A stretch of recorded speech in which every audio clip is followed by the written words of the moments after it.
Dito naman tayo mapalalab sa male and female animal names part 5. Dito na tayo sa letter P, R, S. Yan. Sa letter P, pig. Ano yung male pig, female pig, and then rabbit, rat, salmon, seahorse. Yan.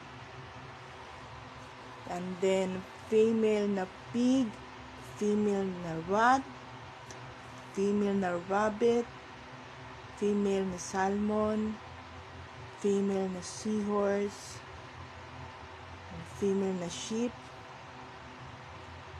Yan.